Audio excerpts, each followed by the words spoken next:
Hello, hello, hello. It's Monday morning. And you know what day it is? You know what your name is? You know who you are? Well, how's the weather there? Is the weather great? Oh, it's raining? Well, it's raining here too. Not downpour, just a drizzle. I mean, well, just right constantly shower. Not really a shower, just raining peaceably. You know, like that kind of rain that you could have your window open, or you're up in the mountains and you can roll your windows up or down as you're driving, and the water's coming in the car and you go, whoa, it's raining too hard. Then you crack the window down about two inches, and then the water spits in your face, and you go, oh. So you stop the car, you roll your windows up, and you go on down your road in the rain. Seems like everything looks different in the rain, doesn't it? It does. What changes everything? Does it slow it down? Is it in our nature to just slow down and follow the pace of the rain? Are you still running about at 20,000 miles a minute trying to figure out how you're going to get everything done? Did you write everything down? Did you set it? Did you do what you're supposed to do? It's just so many things to do in the world. But this morning, yes, it's raining. It's, let's see. Here in Arkansas, it's 66 degrees. And with the time change, I guess it's 8 o'clock. Almost 8 o'clock, yeah. That's a time change, of course. But I apologize for not being on. I have just been reading. I know. I told you I would be on here every day talking to you. But I guess I don't know. Maybe I need some, I don't know, tell you the truth. I don't know. I just picked up some books and started reading. Lay in bed and read. Didn't even get up out of bed. Get back in bed. Read some more. It's hard to read in bed. Some people crochet in bed. I know somebody, I can't remember her name. It starts with a G, I think. But anyway, so this morning, Connor goes to get his stitches removed in the rain. And so I'm going to be calling my sister in a few minutes, see how she's worked me in her schedule. She's dropping me off early, or what we're going to do. But other than that, I'm just going to really enjoy today. I did write a letter the other day to a friend. It was just an unusual couple of days. It was sort of like, I can't imagine what it could be. I even watched a wonderful story on the life of Agatha Christie. I have, I think, seen almost everything. I haven't seen any of her plays, of course, but I've read.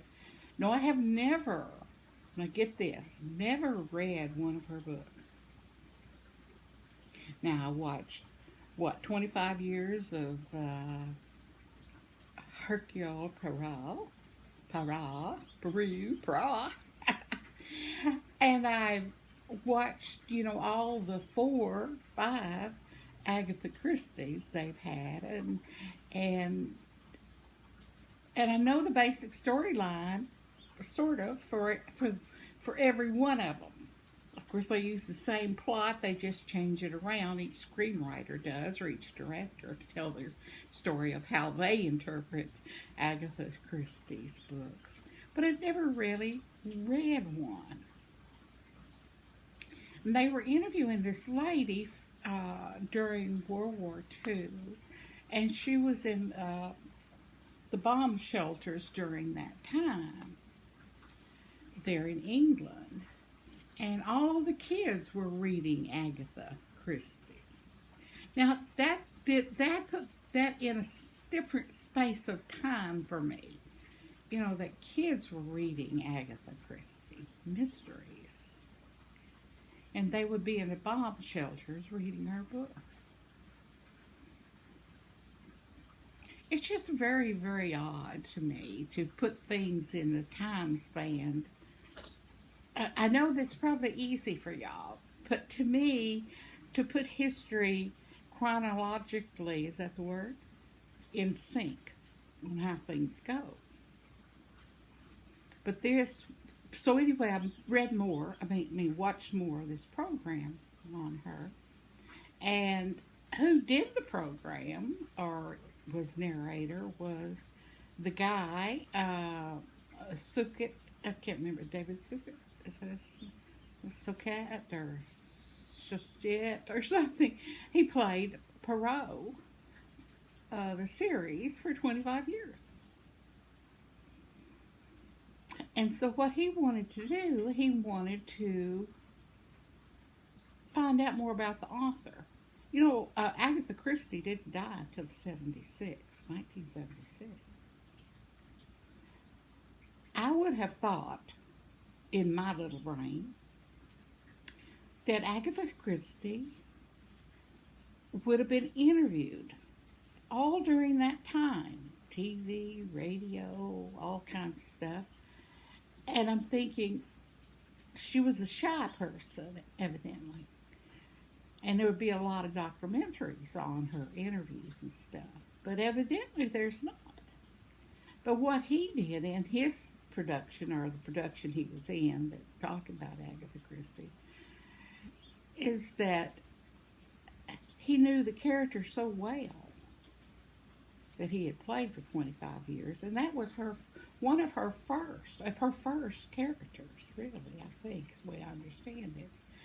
And it's because she worked, because he was Belgian, so the reason his personality and his traits and everything started because she was a nurse during the war, the World War One. Now, let's put it in time frame. World War One, not World War Two, World War One. And she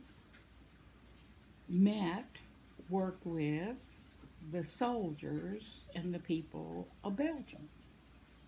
Somehow, that winter really weaved through her life. And that was how the character was born, from this Belgian exposure in her life. And then it goes on through where she was really quite an adventurous.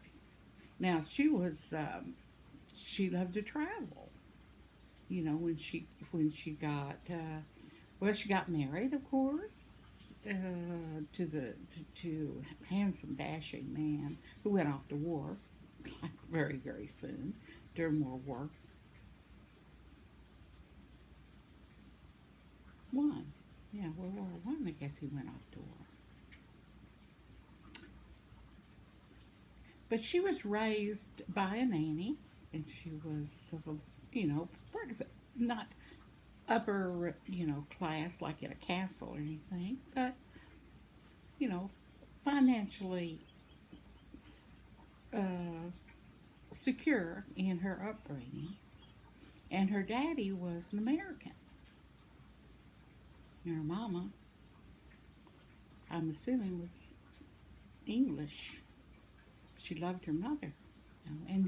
And they had some of her earliest works when she was 4 years old. And her mother didn't want her to learn how to read until she was 8. Of course, she was the baby of the family, so maybe she didn't want her little girl to grow up too fast. But she was writing very well in her little notebooks at the age of 4. Yes. So I really enjoyed the show. I'm not going to go any more in that, but I was really quite amazed that I didn't know her, because I really had not read one of her books. But Agatha Christie, you see Agatha Christie coming, I have always watched it. Just flip it on there and watch it over and over and over. Why, I don't know, but I do. So one of these days, I'm going to have to get one of her books and just start at the beginning of her series of when she started writing up until her last books. But it's really quite interesting. Have you ever watched a TV show, a documentary, or some kind of a program that just really caught your interest? This program did.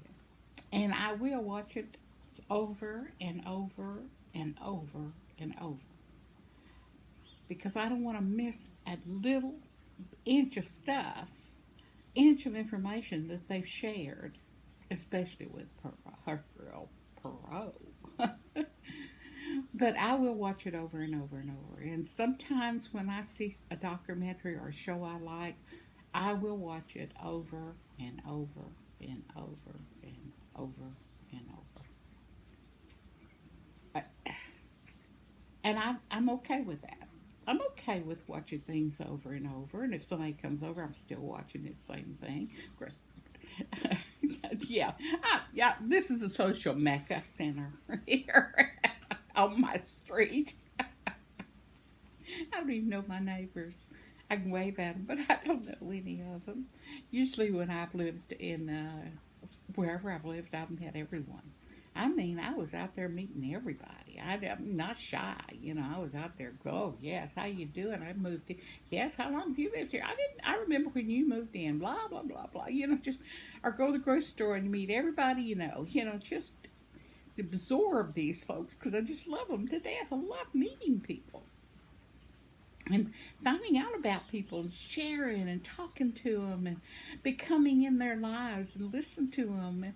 And then I go and I share mine. It's like a best friend kind of syndrome, because growing up I really didn't have what I called a BFF, what kids call today a BFF. I was really a loner and very, very shy, So what I'm getting at, I think this morning, is the fact that I was so anxious to tell you this morning that I just couldn't let the time go by before I had a chance to share with you my great adventure this weekend. And I never even left my apartment. And that's the way life should be. I think one of the little excerpts that he read or was in the documentary, and she was very old, had remarried to the love of her life, and they had met in, I guess it was Egypt or Cairo or just Kambu or whatever, they're over there, and he was an archaeologist, if I'm not mistaken, but they felt, or anyway, that's where they met. And so you never know, at the beginning of her life and all the ventures that she went through and all the things, even her going missing. I'm not even going there today. But it was just, we just don't know where our life is going to take us. Even at 75 right now. Where is it? I mean, I'm still growing in my mind, and I'm inquisitive, I'm nosy, but one of the things she said was, why would you not be happy every morning if it was no other than to look out the window and hear the birds or the wind or the smell of a pot of coffee? Why would you not want to live and enjoy that? There's no reason not to be unhappy. And I was thinking, here was Agatha Christie, the most amazing and the most read of crime novelists. And she loved simple things. And I think in her books, that's what it gives you a comfort of being somewhere safe, enchanting, pure, and acceptable of people the way they are. Well, that's my spiel for today. It is a spill, too. I'm going to have to let you go because I've got things I've got to take care of this morning, and I want to reach back to you later because I do have some other things that are on my mind that I want to share. And I want you to share with me, too. And I have not forgotten about the kids. I have not forgotten about the story in a box. I haven't forgotten about my crochet projects. It's just that I don't know. It's just I'm exploding with enthusiasm. But I'm still drinking lots of water and lemon juice. So remember, you guys, enjoy the simple, simple things. Right now, I have Itsy in my lap. Can you see her? Yeah. We've been together a long time. And I want to remind you that God has you in the palm of His hand.